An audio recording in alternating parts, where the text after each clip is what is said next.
Kaya ito, dalhin mo yung basura mo. Ma'am, parang grabe naman po kayo.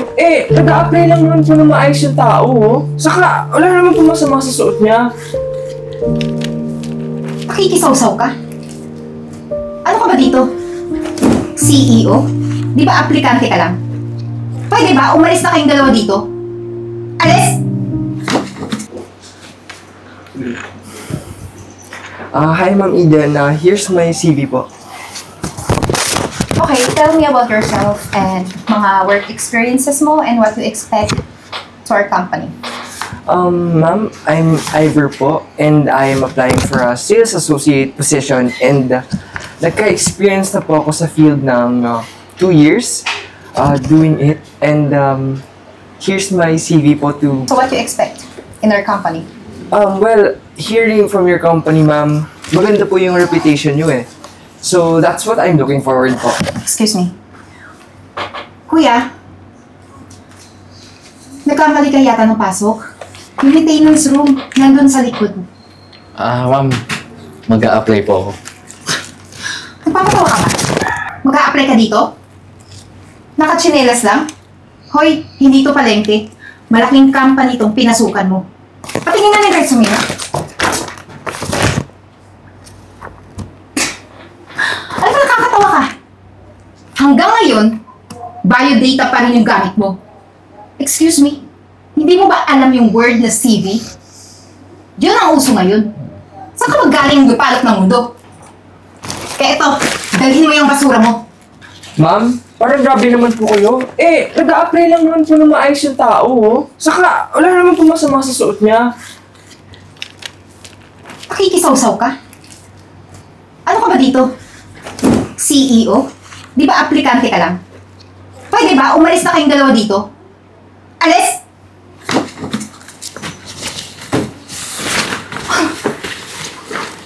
Next applicant!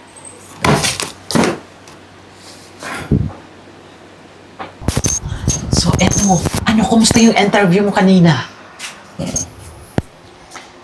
Bakit? May problema ba? Oo. Napagkamalan akong maintenance eh. Ay, nako. Alam ko na. Si Eden, yung HR department, di ba? Hindi na ako nagtataka kasi gano'n naman talaga yung ugali nun eh. Masyadong mapanghusga. Ano? Porkit simple na yung suot mo? Husgan ka agad nun. Ay, nako. Kilalang kilala ko yun mula tuhod hanggang paa. Pero, ngayon, alam ko na kung sino yung hindi nagpapakatotoo dito sa company. Kawawang mga nilalang. Hindi nila batid kung sino ka talaga. Alam mo, huwag ka mag-alala. Kasi balang araw, makikilala rin nila kung sino ka talaga dahil magkakaroon tayo ng biggest announcement.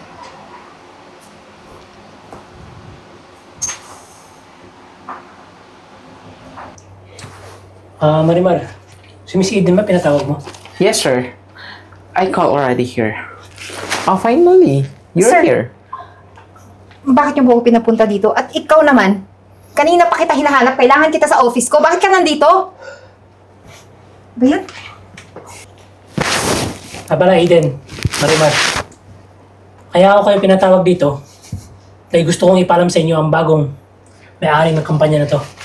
Si Mr. Cruz.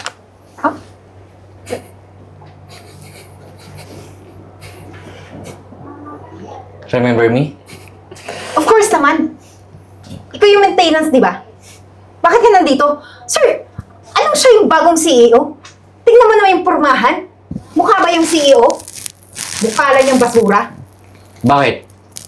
Dahil lang ba sa suotan ko? Kaya ka nagkakaganyan? Bakit? Hindi ba totoo? Huwag ka mag-alala. Dahil simula ngayon, ako na mamimili kung sino ang tatanggapin ko dito.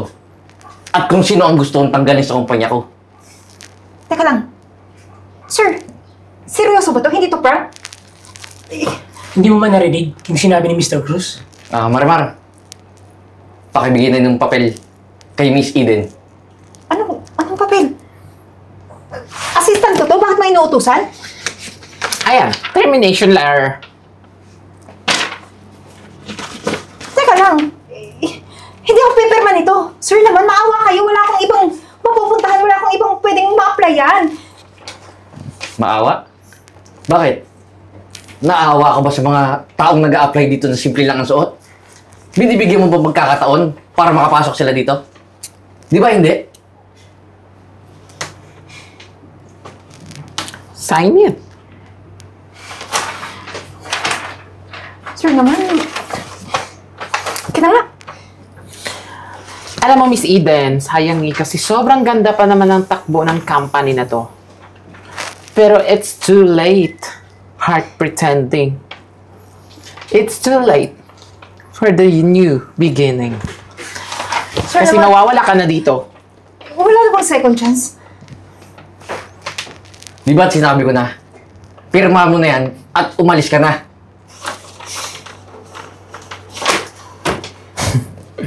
Kid, thank you.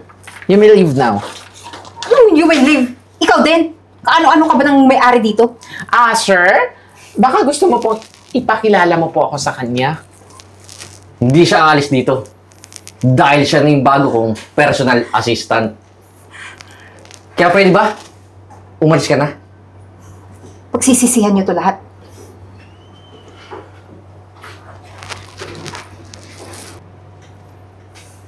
By the way, Mr. Cruz, congrats. Thank you, Mr. Francis. Congrats, Marimar. Thank you so much, Sir Francis. Yes. Sharif.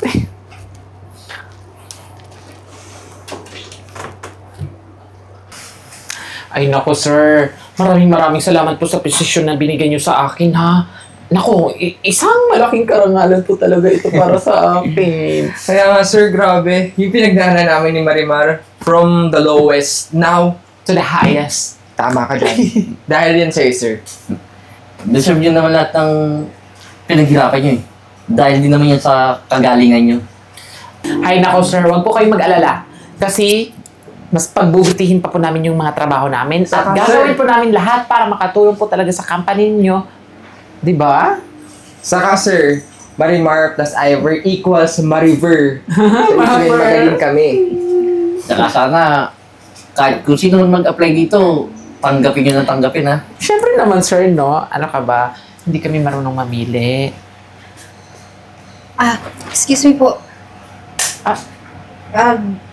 Jeboy. Wait. Sino? Sir, she looks familiar. Sir, di ba siya yung nag-interview sa amin? Bakit? Delivery ka na? Tsaka, sir, ha? In fairness, bagay sa kanya yung suit niya. I like it. So, ikaw pala si Jeboy. Ito Sir, na po yung order. excuse me. Sir Jaboy. Sir Jeboy, ito na pala yung order niyo. Salamat. Bait na to, di ba? Ito na pala yung bago mong work ngayon. In fairness, ha? Ang galing mo. Delivery rider? Ay, nako. Walang mali sa trabaho mo, ha? Ay, in fairness sa'yo, ha? Ang ganda yan ng uniform mo, oh. Hindi ka mainitan. Kaya pala namumuti na yung mukha mo ulit.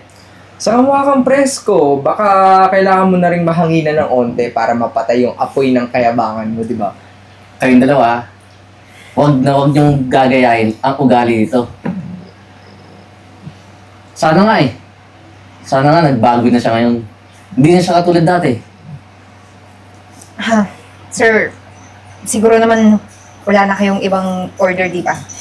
Ay, baka gusto mong i-treat ka namin. Baka mamaya medyo matagal-tagal ka na hindi na nakakain ng mga masasarap Oo na nga. pagkain. Sir, treat ko na. Ako nasagot ako. Ay, hindi na po. Marami pa akong i-deliver. Good. Pagbutihan mo, ha? Huwag ka na magsuplada doon. Kayong dalawa, pagbutihin niyo sa trabaho niyo ha. Tsaka, huwag kayong papetiks-petiks. Tsaka dapat marunong kayong makipagkapwa-tao. Ay, naku, sir, no need to worry kasi gagawin namin lahat ng mga trabaho namin. Saka sir, bata mo kami na humble. Dito lang tayo sa suabe. Sa sakto lang, di ba? Hindi mayabang. Sige, sir, mag-order na tayo ng pagkain. Treat mo kami, ha? Sure. Waiter,